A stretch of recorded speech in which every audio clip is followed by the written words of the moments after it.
আসসালামু আলাইকুম। বাংলার সংবাদে সবাইকে স্বাগত জানাচ্ছি। আমি নাইম ফাথুম মুবিন। সংবাদ শিরোনাম। ইন্নালিল্লাহ। পুরো মধ্যপ্রাচ্যে আবারও যুদ্ধবিরতির মাঝে হুঁশিয়ারি দিয়েছে ইরান। ইহুদিবাদী ইসরায়েল ও মার্কিন যুক্তরাষ্ট্রকে তারা ছাড় দেবে না। যে কোনো সময় আবারও তৃতীয় বিশ্বযুদ্ধ শুরু হয়ে যেতে পারে। যদিও ৪৮ বছর পর এক টেবিলে বসেছে ইরান এবং যুক্তরাষ্ট্র। পরিস্থিতি কোন দিকে যায় বিশ্বের নজর রয়েছে সেখানে। যে কোনো সময় আবারও তৃতীয় বিশ্বযুদ্ধ বেঁধে যাওয়ার সম্ভাবনা তৈরি হয়েছে। আর এরই মাঝে আমাদের হাতে এসে পৌঁছেছে এই যুদ্ধের সর্বশেষ গুরুত্বপূর্ণ সবথেকে তাজা আপডেট সংবাদ আপনাদের জানিয়ে দিব। প্রথমেই জানাবো ৪৮ বছর পর এক টেবিলে বসছে ইরান যুক্তরাষ্ট্র। বিশ্বজুড়ে নজর ইসলামাবাদে। ইরান যুদ্ধের অবসান ঘিরে ইসলামাবাদে অনুষ্ঠিত হতে যা যুদ্ধবিরতি আলোচনার দিকে এখন পুরো বিশ্বের নজর। ৪৮ ঘন্টার মধ্যে প্রথমবারের মতো দুই দেশের সর্বোচ্চ পর্যায়ের প্রতিনিধিরা মুখোমুখি আলোচনায় বসছেন। তবে হঠাৎ করে বন্ধ হবে না এই যুদ্ধ। আস্তে আস্তে যুদ্ধ বন্ধ করার চেষ্টা করছে তারা। বিশেষজ্ঞদের মধ্যে ইরানের সামরিক কৌশল, হরমুজ প্রণালী নিয়ন্ত্রণ বজায় রাখা এবং দেশটির জনগণের জাতৈক্য এসব কারণে যুদ্ধের মোড় ঘুরছে এবং যুক্তরাষ্ট্র ইসরায়েল কোণঠাসা অবস্থায় পড়েছে। এরপর জানাবো আত্মবিশ্বাসের সঙ্গে ইসলামাবাদে আলোচনায় প্রবেশ করেছে ইরানের প্রতিনিধি দল। শর্তের ব্যাপারে অনড় তারা। যুদ্ধবিরতি নিয়ে যুক্তরাষ্ট্রের কর্মকর্তাদের সঙ্গে আলোচনার উদ্দেশ্যে ইরানের একটি প্রতিনিধি দল ইসলামাবাদে পৌঁছেছে। পার্লামেন্টের স্পিকার বাঘের গালিবাফের নেতৃত্বে এই প্রতিনিধি দলে রয়েছে ইরানের পররাষ্ট্রমন্ত্রী আব্বাস আরাগচি, সুপ্রিম ন্যাশনাল কাউন্সিলের সেক্রেটারি মোহাম্মদ বাকের জোলকাদার, ডিফেন্স কাউন্সিলের সেক্রেটারি আলী আকবর, কেন্দ্রীয় ব্যাংকের গভর্নর আব্দুল নাসের হেম্মতি এবং কয়েকজন আইনপ্রণেতা। এদিকে ন্যাটোর কবর খুঁড়ছে ট্রাম্প, মিটিমিটি হাসছে রাশিয়া। মার্কিন প্রেসিডেন্ট হওয়ার আগে থেকেই ন্যাটো মিত্রদের প্রতি বিরূপ মনোভাব ছিল ট্রাম্পের। তাদের তুলনামূলক কম প্রতিরক্ষা ব্যয় নিয়ে ক্ষোভ শুরু থেকে সাম্প্রতিক সময়ে ন্যাটোর সদস্য দেশ ডেনমার্কের অধীনস্থ গ্রিনল্যান্ড দখলের হুমকি। এসব কারণে দীর্ঘদিন ধরে এই জোট অস্বস্তিকরের মধ্যে পড়েছে। এবারে জানাবো বাংলাদেশি 18 নাবিককে উদ্ধার করল পাকিস্তান।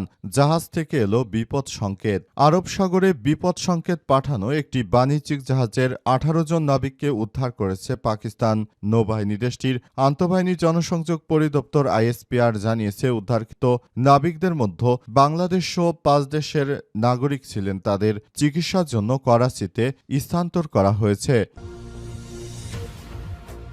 এবং সর্বশেষ জানাবো যুদ্ধবিরতি হলেও জ্বালানি সংকট রয়ে যাবে। আইসিইউতে ডক্টর খলিলুর রহমান। যুদ্ধবিরতি হলেও বাংলাদেশে জ্বালানি সংকট থেকে যাবে। এজন্য মধ্যপ্রাচ্য সংঘাতের ফলে বিশ্বজুড়ে সৃষ্ট জ্বালানি সংকট মোকাবেলায় ভারত মহাসাগরের দেশগুলোকে ঐক্যবদ্ধ হওয়ার আহ্বান জানিয়েছে পররাষ্ট্রমন্ত্রী ডক্টর খলিলুর রহমান। নবম ভারত মহাসাগরীয় কনফারেন্সে বক্তব্যকালে তিনি এমন মন্তব্য করেছেন। প্রিয় দর্শক, এতক্ষণ শুনছিলেন সংবাদ শিরোনাম। এবারে বিস্তারিত। তবে তার আগে বন্ধুরা অনুরোধ থাকবে এই সংবাদটিতে একটি লাইক দিন। এই চ্যানেলে আপনি নতুন হয়ে থাকলে আমাদের সংবাদটি দেখতে দেখতে চ্যানেলটি সাবস্ক্রাইব করে রাখুন। কমেন্ট করে বন্ধুরা আপনার মূল্যবান মতামত জানিয়ে দিন আপনি বিশ্বের কোন দেশ থেকে বা বাংলাদেশের কোন স্থান থেকে আমাদের সংবাদটি দেখছেন এবং শুনছেন। আর বন্ধুরা, সংবাদটি আপনার সোশ্যাল মিডিয়া ফেসবুকে শেয়ার করে বন্ধুদেরও দেখার সুযোগ করে দিন। গাজা যুদ্ধে আপনি যদি নিরীহ ফিলিস্তিনিদের ভালোবেসে থাকেন, কমেন্টে ইয়েস লিখে পুরো বিশ্বকে আমাদের এই সংবাদটি দেখার সুযোগ করে দিন। এবারে বিস্তারিত।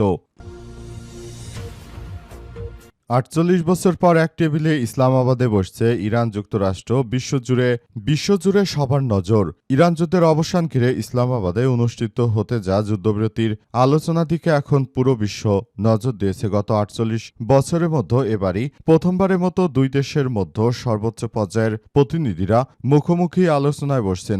তবে হঠাৎ করে যুদ্ধ থেকে যুক্তরাষ্ট্রের পিছু হটার সিদ্ধান্ত কেন, এই প্রশ্নটি বিশ্ব রাজনীতিতে আলোচনার কেন্দ্রবিন্দুতে রয়েছে। বিশেষজ্ঞদের মতে ইরানে সামরিক কৌশল, হরমুজ প্রণালী নিয়ন্ত্রণ বজায় রাখা এবং দেশটির জনগণের জাতীয় ঐক্য এসব কারণেই যুদ্ধের মোড় ঘুরছে এবং এতে যুক্তরাষ্ট্র ইসরায়েল কোণঠাসা অবস্থায় পড়েছে। ইরান যুদ্ধের পাল্টাপাল্টি হামলায় মধ্যপ্রাচ্য জুড়ে অস্থিরতা তৈরি হয়েছিল, তবে ইতিবাচক দিক হল আগ্রাসনের পথ থেকে সরে এসে শান্তি প্রতিষ্ঠার লক্ষ্যে ইরান যুক্তরাষ্ট্র যুদ্ধবিরতির আলোচনায় বসে যাচ্ছে।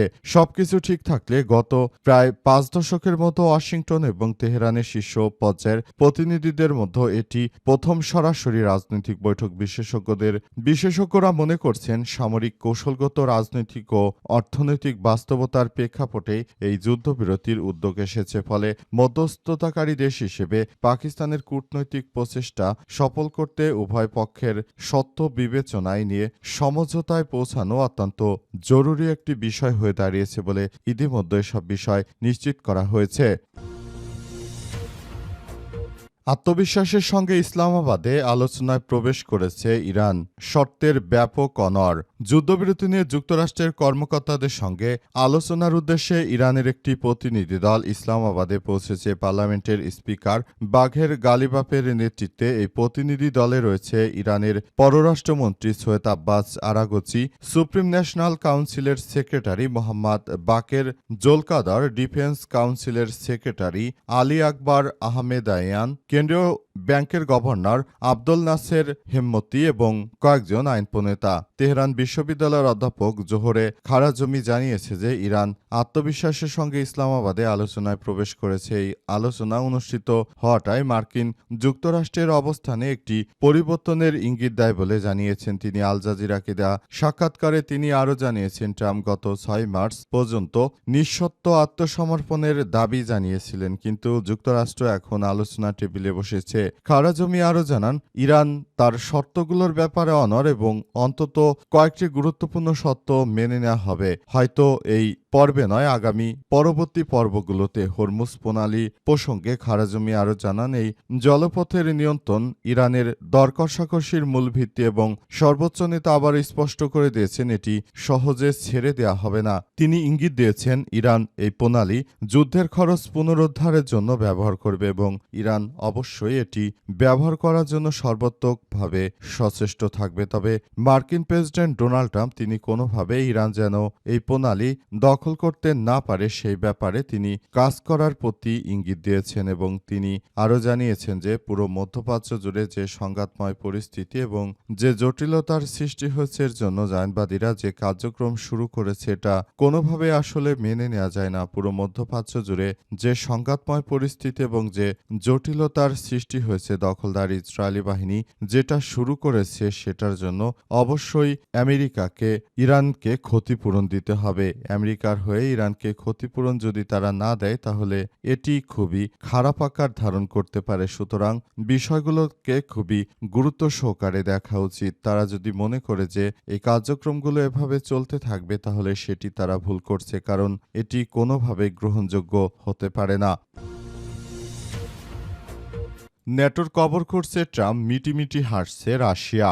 মার্কিন প্রেসিডেন্ট ডোনাল্ড ট্রাম্প তিনি আগে থেকেই ন্যাটোর মিত্রদেরকে নানাভাবে হুমকি ধামকি দিয়ে যাচ্ছে। শেষ পর্যন্ত তিনি ন্যাটোর বিরুদ্ধে খেপেছেন। মার্কিন প্রেসিডেন্ট ডোনাল্ড ট্রাম্প তিনি ন্যাটোর বিরুদ্ধে গুরুতর অভিযোগ নিয়ে এসেছেন। তিনি ইরানের বিরুদ্ধে যখনই যুদ্ধ শুরু করতে চেয়েছিলেন তিনি মনে করেছিলেন তার মিত্র ন্যাটো হয়তো তাকে সর্বাত্মক সহযোগিতা করবে, কিন্তু শেষ পর্যন্ত ন্যাটো তাকে কোনরূপ সহযোগিতা না করার কারণে মূলত ন্যাটোর বিরুদ্ধে বিভিন্ন কুৎসা রটাচ্ছেন মার্কিন প্রেসিডেন্ট ডোনাল্ড ট্রাম্প। তিনি আরও জানিয়েছেন যে ন্যাটো নাকি একটি কাগুজে বাঘ। এই কাগুজে বাঘকে তিনি আর বিশ্বাস করেন না এবং তিনি চান যে ভবিষ্যতে মার্কিন যুক্তরাষ্ট্র যেন ন্যাটো থেকে বেরিয়ে যায়, কারণ ন্যাটোতে থাকার মতো কোনো পরিস্থিতি নেই বলে দাবি করেছেন মার্কিন প্রেসিডেন্ট ডোনাল্ড ট্রাম্প। তিনি আরও দাবি করেন যে পুরো মধ্যপ্রাচ্য জুড়ে যে সংকটময় পরিস্থিতি এবং যে জটিলতার সৃষ্টি হয়েছে এর জন্য দখলদারদের কারণেই মূলত তিনি এই যুদ্ধে ফেঁসে গিয়েছেন। তিনি মনে করেছিলেন যে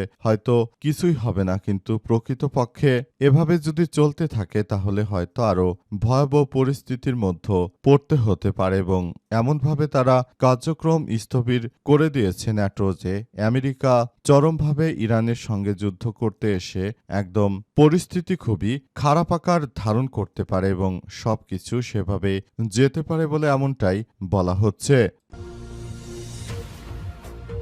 বাংলাদেশি সহ 18 নাবিককে উদ্ধার করল পাকিস্তান। জাহাজ থেকে এলো বিপদ সংকেত। আরব সাগরে বিপদ সংকেত পাঠানো একটি বাণিজ্যিক জাহাজ থেকে উদ্ধার করা হয়েছে বেশ কয়েকজন নাবিককে। 18 জন নাবিককে উদ্ধার করেছে পাকিস্তানের নৌবাহিনী। দেশটির আন্তঃবাহিনী জনসংযোগ পরিদপ্তর বা আইএসপিআর এর পক্ষ থেকে এ বিষয়ে নিশ্চিত করে জানানো হয়েছে। তারা জানিয়েছে যে একটি জাহাজ থেকে আমরা বিপদ সংকেত পাচ্ছিলাম এবং সাথে সাথে সেখানে আমাদের কার্যক্রম বা উদ্ধার অভিযান শুরু হয়ে যায় এবং উদ্ধার অভিযান করতে গিয়ে আমরা সবকিছু সুন্দরভাবে নিয়ন্ত্রণ করার চেষ্টা করি। পুরো প্রতিটি বিষয়াদি আমরা নিয়ন্ত্রণ করার চেষ্টা করি বলে নিশ্চিত করা হয়েছে এবং সবকিছু নিয়ন্ত্রণ করতে গিয়ে আমরা পরিস্থিতি আরও ভালোভাবে পর্যবেক্ষণ করেছি। সেখানে বাংলাদেশ, মিয়ানমার, চীন, কম্বোডিয়া এবং মালয়েশিয়া সহ আরও বেশ কয়েক দেশের নাবিক রয়েছে। তবে কোন দেশের কতজন নাবিক সে বিষয়ে পাকিস্তানের আন্তঃবাহিনী জনসংযোগ পরিদপ্তরের পক্ষ থেকে এখন পর্যন্ত কোনো বিষয় নিশ্চিত করা হয়নি। পুরো প্রক্রিয়াগুলো আসলে পরিস্থিতি খুবই জটিল আকার ধারণ করছে এবং সবকিছু নিয়ন্ত্রণ করার জন্য আসলে পরিস্থিতি আরও জটিলভাবে করা হচ্ছে এবং পরিস্থিতি খুবই গুরুত্বের সহকারে সবকিছু করা হচ্ছে যাতে করে একদম পরিস্থিতি সুন্দরভাবে হয়ে যায় এবং পরিস্থিতি অত্যন্ত জটিলভাবে করা না যায়। অর্থাৎ যারা রয়েছে আরব সাগরে তাদেরকে পাকিস্তানের নৌবাহিনী সুন্দরভাবে উদ্ধার করে আবার তাদের নিজ নিজ দেশে ফেরত পাঠানোর ব্যবস্থা করবে।